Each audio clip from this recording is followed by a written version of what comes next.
दोन्ही साईडने आपल्याला एक मार्क करून घ्यायचा आहे स्पेशल.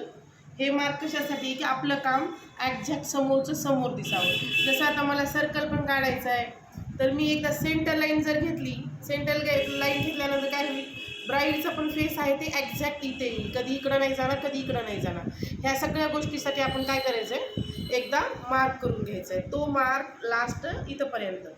बॅक काढताना पण तो मार्क आपल्याला परत कामाला येतो. आता बॅक काढताना काय होतं की ही लाईन आपल्याला क्रॉस वाटती ना, पण ही लाईन बिलकुल क्रॉस नसती. जेव्हा आपण असा हात करतो ना, तर हे मार्क केलेलं जे आहे आपलं इथलं ते पूर्ण आपल्याला असा दिसेल. पूर्ण आपलं काम असं दिसेल. आपला हात असा तर राहणार नाही, पण आपला हात असा राहतो ना, तर हे मार्क पूर्ण, हे वर्क आपल्याला पूर्ण सरळ दिसेल. म्हणून ही लाईन क्रॉस आली असं काही वाटू द्यायचं नाही, कारण की आपण जेव्हा हात असा करतो ना, तर हे करेक्ट काम दिसून येतं. ओके, म्हणून कंपल्सरी ही लाईन करून घ्यायची. त्यानंतर बॅकची पण सेंटर लाईन काढून घ्यायची आपल्याला. बॅकची पण सेंटर लाईन काढून घ्यायची.